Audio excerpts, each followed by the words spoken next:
Good morning. Welcome to episode 20 of Debra Quilts Lots and Knits Bits. I'm Debra McCracken and I quilt a lot and I knit a little bit. And I'm coming to you on it's Friday morning, October 30th, 2020. And we're getting a little bit of sunshine this morning. We're supposed to have a big wind blow through later on, which will probably knock off the last few branches from last week's snowstorm. That the trees haven't actually lost their leaves yet, so when the snow fell on the leaves on the trees, it was held there and it was really heavy.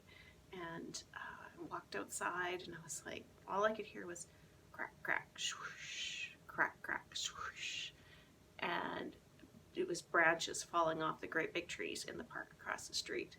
So I'll put a picture in here of the biggest one.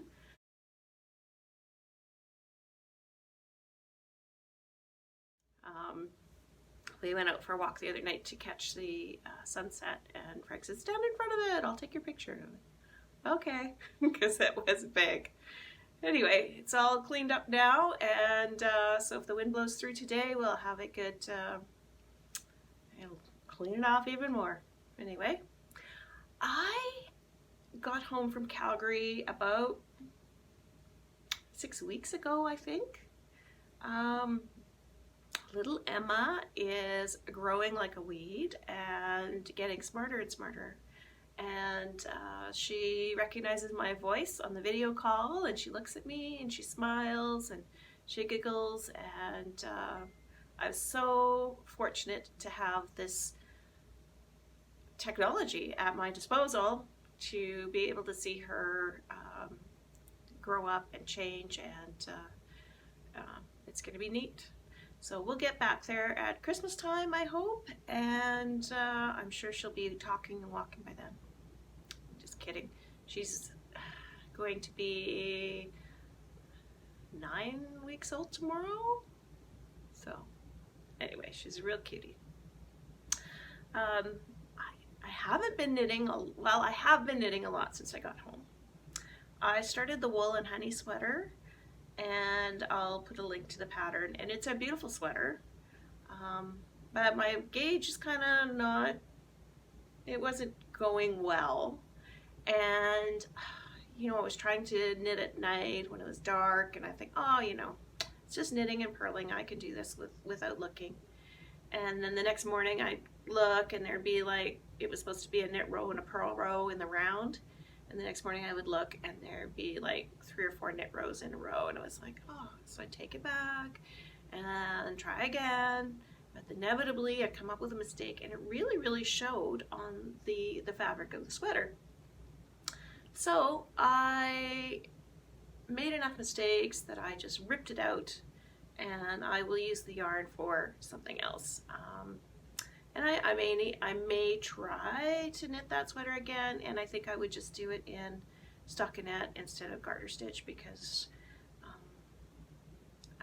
it just sounds easier to me, and it wouldn't be hard to modify the pattern, I don't believe.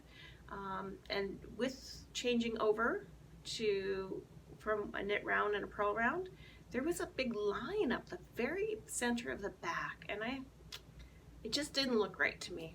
Anyway, I will persevere and start something else. But I did get Frank's socks finished. The pattern I used was the Day Off socks. It's a free pattern on Ravelry, and it's very easily followable. So, and this was the merino cashmere nylon from Riverstone Yarns in the Slocan Lake colorway. And I made myself a pair of socks out of this skein as well, a pair of short socks. Now, I got to the very end and I ran out a little bit, so I just added a little bit of the green that was in my little box. And you can barely tell. So, in fact, I didn't mean to pick up this one with the extra color on it, but So Frank has worn these. I do need to wash them and give them a bit of a block, I think.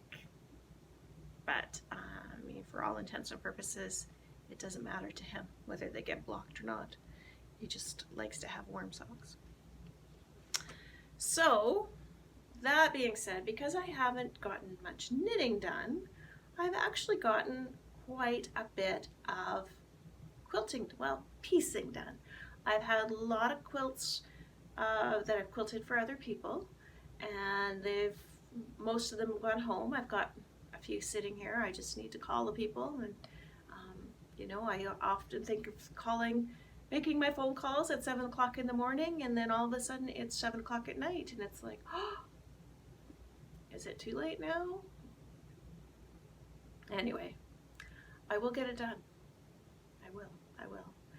And so what I've been forcing myself to do, instead of going upstairs and turning the TV on and knitting, is when I'm finished quilting for the day, is to sit down here and piece for an hour or two. And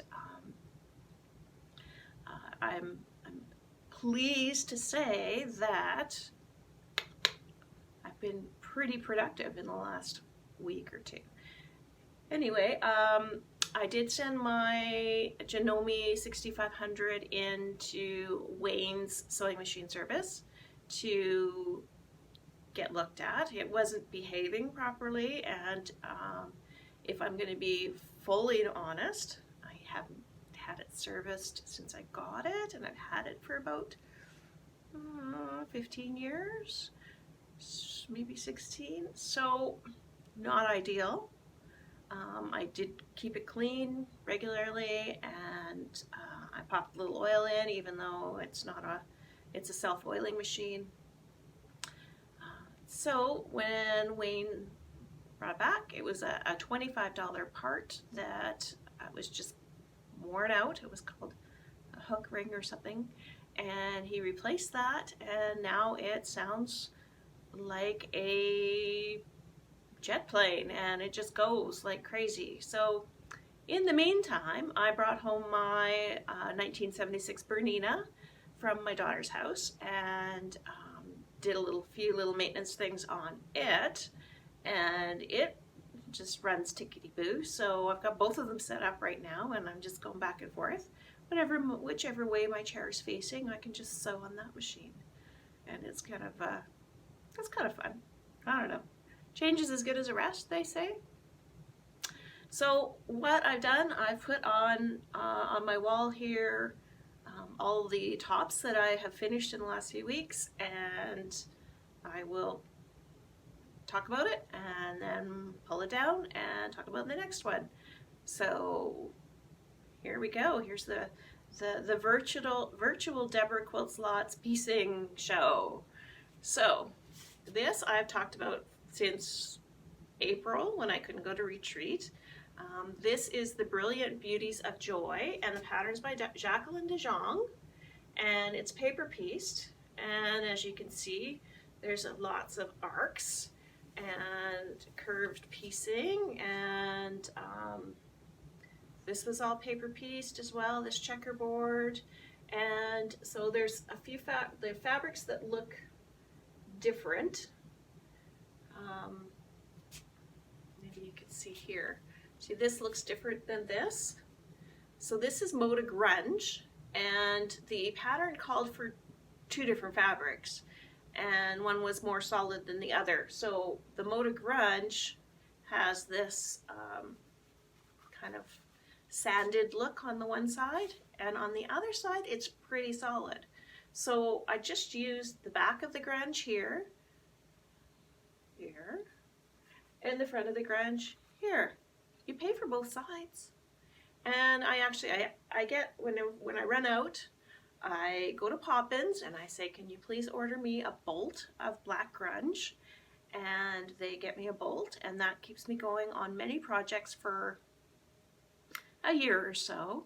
And when I'm finished with that, I'll order another bolt. So, you know, if that's something that you think that you would use, go talk to Barb, or go talk to your local quilt shop and just ask them can you get me a bolt of this? I mean, it is a big investment, but by the time I don't have to go back and forth to the quilt shop to get a little bit of this, a little bit of that, it's all coming off the same bolt, so I know it's all going to match. It works for me. The colored fabrics were from a bundle, a half yard bundle of the ombre fabric. So they went dark, and then they were light in the center, and then dark on the other end. So I tried to use the dark pieces in some areas and the light pieces in the other areas, and I thought that would be just as effective as 24 separate fabrics. So I used 12 fabrics. Some of them have the dots on them. They're called confetti, and those are a motif fabric as well by V & Company. And this stripe that I used, Jacqueline de Jong usually uses a black and white stripe. This was a Laurel Birch stripe that I had in my stash, and I've got enough to do the binding with it, and it's just a little more subtle. So what I think I'll do when I quilt this, I have a glide thread called Denim, and it's a navy blue thread, so it'll be subtle, but it'll still show.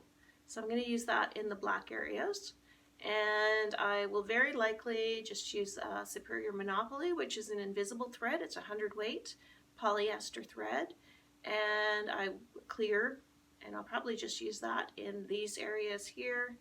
And then if I want something to stand out a little bit more, I'll probably switch over to the Glide Sand or Military Gold or something, just to glam it up a little bit.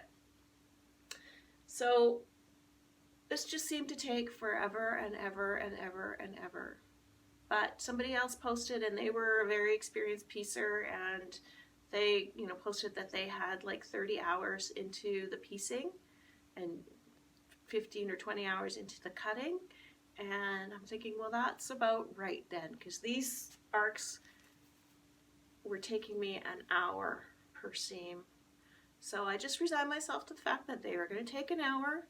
And truly, once I set up the other machine that was behaving properly, they didn't take that long. So I didn't have to redo very many bits and pieces and spots. And, it's certainly not perfectly pieced. It's not extremely flat, but I can quilt that out. And I know I can do it. So I'm just going to stop the video now, and then I'll come back with the next one. I'm back. Okay, so this one was a mystery quilt through the Penticton Day Guild, and it's called Timeless Circle, and the pattern is by Diane Jansen, Diversity Quilting, and one of the ladies in our guild took up the task of getting the instructions out to us once a month for, I think we got our last set of instructions at the March meeting, which was the very last meeting we've had. So it's not really hanging well here, so just please excuse the tucks and so forth. It is relatively flat, to be honest. So basically with a mystery quilt, you get a set of instructions that tells you what kind of fabrics that you need, and they say, you should have this much contrast between these 2 and 4 and blah blah blah. And then the next month, after you've gathered your fabric, you know how much of each that you need, then you get a set of instructions to do some blocks. So the first month we were supposed to do a bunch of Drunkard's Path blocks, and they're small, but the pattern gave us like 2 or 3 different options to ways to do them. You could cut them a little bit bigger and trim them down, and you could applique a circle on and then cut it in 4, and so it was interesting, good learning experience. Then we had log cabin blocks to do, and you could do them paper pieced or paperless paper pieced, or if you were like me, you just cut some pretty skinny strips, put them together, and then made the block the right size. You can't tell. You honestly can't tell. And then these are three-dimensional flying geese. So you take your flying geese fabric and you fold it in half, and so your sky, there's two squares of the sky fabric. You sew the geese pattern in between those, and then you open it up and sew it into the bottom of the goose. So, and then there were some other paper piece stars to do in the peaks, and mine didn't turn out that well. So I just made a few extra geese because that was another option on the pattern. Not everybody's has to be exactly the same. And so that was fun. And then these pieces, there was an option, there were patterns in that you could take and piece those with all kinds of different fabrics. I chose just to applique mine on, and then there's a little bias tape around the very edge here, which was pretty simple. And I appliqued that down with invisible thread. And then my background fabric and my borders. And I just didn't seem to have enough fabric left to do the border 9 patches or 4 patches all the same. So I did a few of these ones, a few of those ones, and they didn't distribute equally around the border, but so I just kind of winged it, and they look pretty close. Anyway, this fabric was called Bird Song, I think, and it was a Hoffman fabric that I got at Timmy Jean Quilting Arts. I don't know if it was last summer or the summer before when I was going to Fibrophilia Fest. Timmy Jean is in Castlegar, just between Castlegar Trail and Blueberry. And she has this gorgeous little shop in her basement. And there's just a ton of stuff there, and it's all very cool. And then she has a whole line of blenders that go with almost everything. So stop by and see her. She also does beautiful long arm quilting. So if you're in the Kootenays, so you need a quilt quilted, go and talk to Timmy Jean. So this these birds, I got a meter of them. And then all of these fabrics came on one piece of fabric. There were 8 fat quarters on a, well, I guess a 2-yard piece of fabric. So I had the variety there that all went together. And then I went to Poppins, and I got this, another Hoffman digital print that the colors seem to match pretty well, and the Moda Grunge dots for the background. So that's where that came from. I'm very happy to have it finished piecing. I've got another one that from another guild member to quilt, and I thought, oh well, maybe I'll get some insight as to how to quilt it if I get mine pieced. And so now I've got more ideas than I had beforehand. Anyway, so here's on to the next one. And this one is another mystery quilt. It was called Quilter's Friendship Mystery Quilt, and the pattern is by Border Creek Station. And again, I got the pattern from Timmy Jean Quilting Arts, excuse me. And it was a monthly installment, and there were seven installments. And the first one was fabric requirements and planning your fabric. And I had a peachy fabric in with this. And Timmy Jean looked at it and she went, oh, well, that might work. And then, so I cut everything out. I put it in the bags like the instructions said to do. Because then you can, when the first installment was cutting everything and organizing it, so when it came to the next installment, you could just grab that bag, put those pieces together, put them back in the bag, and then they'd be ready for the next time they're needed. I don't know what happened. There's no peach in here. And actually I was trying to use peach because this diamond fabric has some peachy bits in it, and I wanted to bring that out. But anyway, I got the quilt all together and I had pieces left over, so I'm not sure what happened. I should say I got the blocks all together. Now, that being said, these blocks are supposed to be on point, and there were some setting blocks in between, and I ran out of fabric. Well, I must have run out of fabric because I used too much of one where my peach should go. So, you know, for a while it took me a little while to figure out how I was going to finish it. Anyway, my friend Barb at Poppins, where I got this diamond fabric from, did have a fat quarter, and I needed another 9.5-inch square to finish off what I was doing in the borders. So I'm going to take her back the rest of it and my scraps, because hopefully she doesn't run out of what she was using it for, you know, to finish what she was using it for. So anyway, I pulled it out last week. I put the blocks together, not on point and right with each other. And these triangles were cut, and these triangles were cut. And so I thought, okay, let's make the border out of those. So, you know, they don't quite fit, but in the overall effect, you really don't see that until I point it out. And, you know, so that corner isn't meant to match up.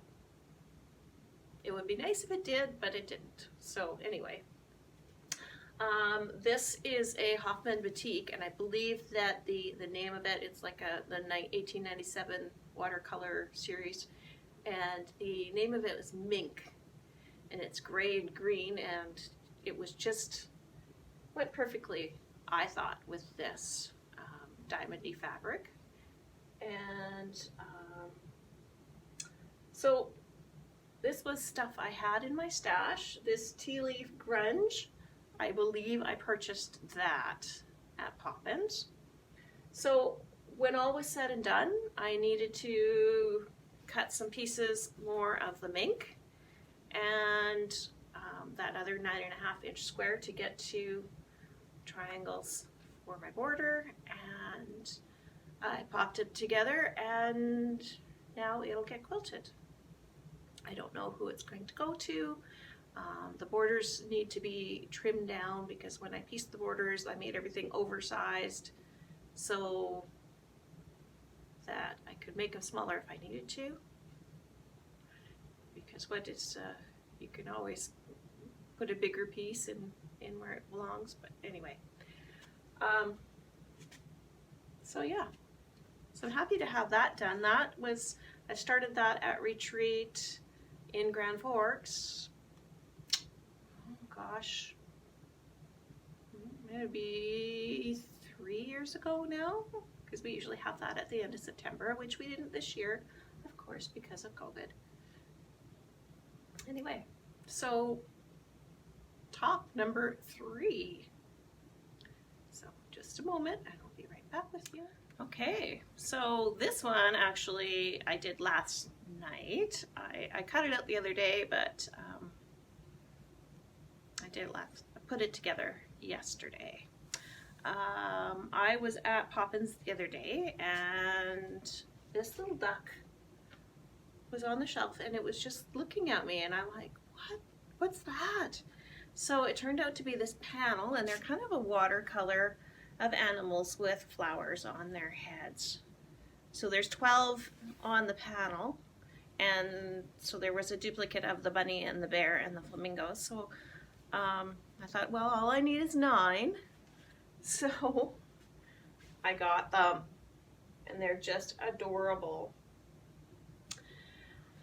And I started out with a pattern called Stepping Up, and I just looked at it. I adapted the measurements for, because these were rectangles and not squares like the pattern asked for.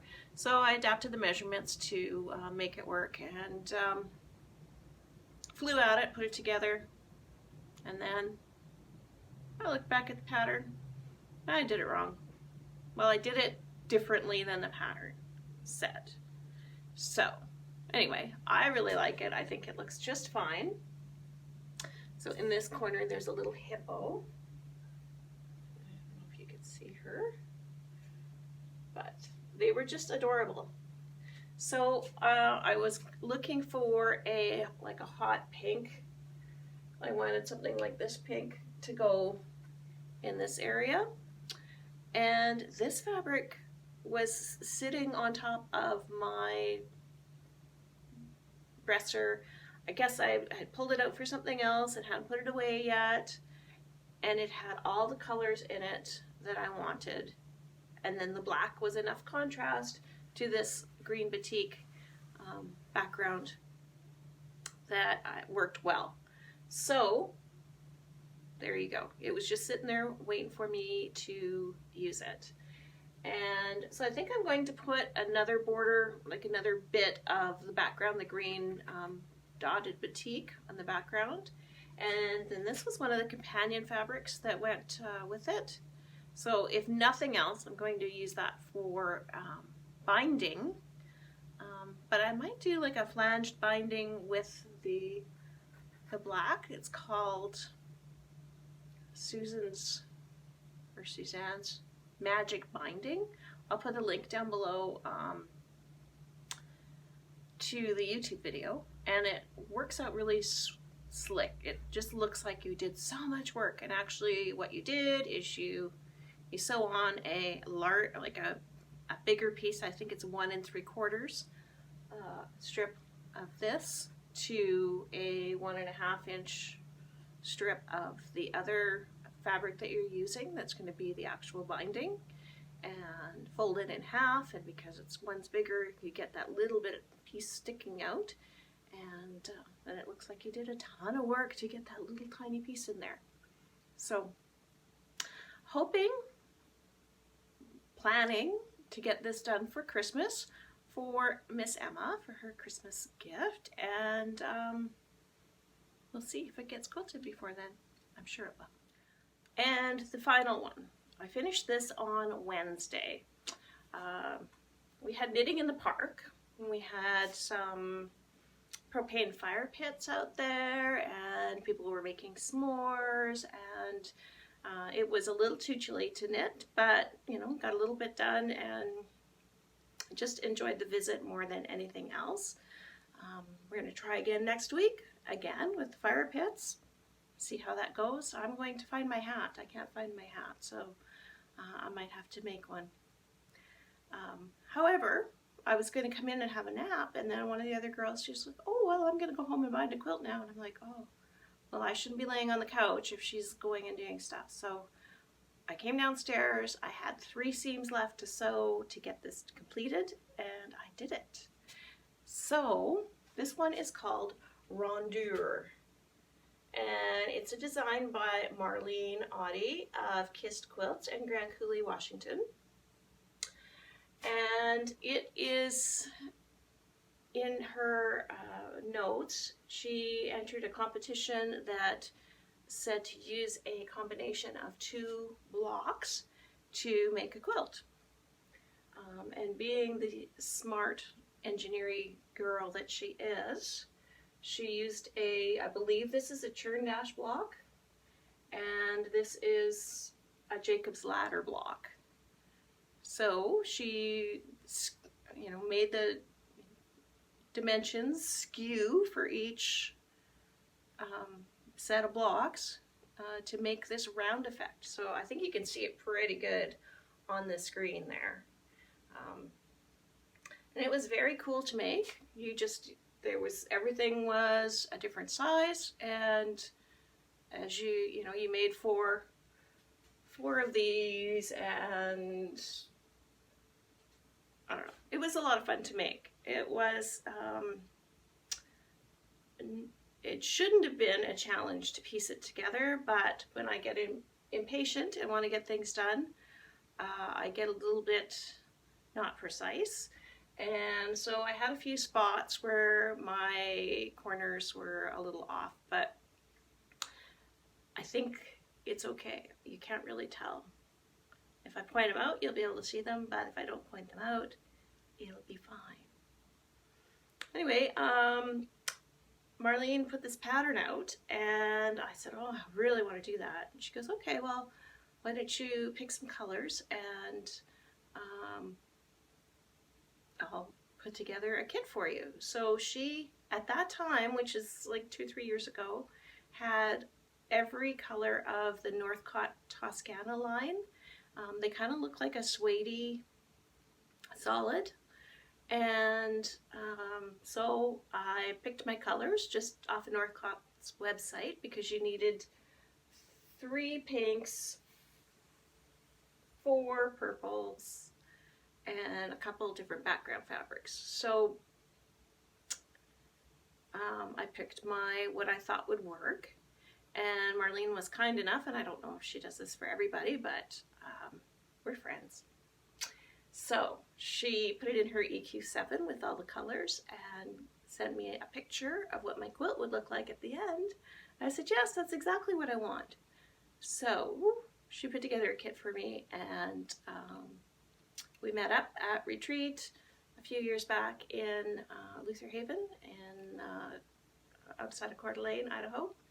And I started it that weekend, and I finished it this week. So I'm pretty pleased. I still have to put some borders on, I think. And so I've gone through what I've got left of fabric and kind of made some calculations. And I don't know, not sure if that'll work. So I have some scraps that I'm going to take with me when I go to Poppins the next time, and see if there is something that could complement it. And I'll try it, and if it looks okay, then I'll use it. And if not, then I will just put like a frame, not really a border, just a bit of a frame, and get it quilted. I found a quilting pattern that I think Kimmy Bruner put on her site this week. It was a pattern of well, not concentric, but overlapping V's, and I think that it'll look cool on here, so I'm going to try that. So yeah, I've had a productive few weeks, even though I haven't done much knitting, even though I've been spending a lot of time watching YouTube videos and looking out the window at the branches falling off the trees, and partly that's responsible for my piecing frenzy, because with the snow on the tree branches, they were laying on the power lines, and I was very concerned to turn my machine on, my long arm machine with the computer. Well, the power could be taken out at any minute because it was just getting heavier and heavier. So that's when it was nice to have the little mechanical Bernina that has no electronic components other than the on and off switch, and good old reliable got me through. So thank you for watching, and I hope I have something finished sooner to show you next time, not leave you hanging for the 8 weeks it's been, I believe. And I do appreciate you spending a little bit of time with me. So happy knitting, happy sewing, happy making, happy getting everything together for Halloween tomorrow, and for Christmas, it's coming soon. So here's your whatever 6-week warning for Christmas. That's awful, awful. I have Ninja Turtle hat and some unicorn hats to get done before then, and so I better get it together. Anyway, thank you for watching, and we'll talk to you again soon.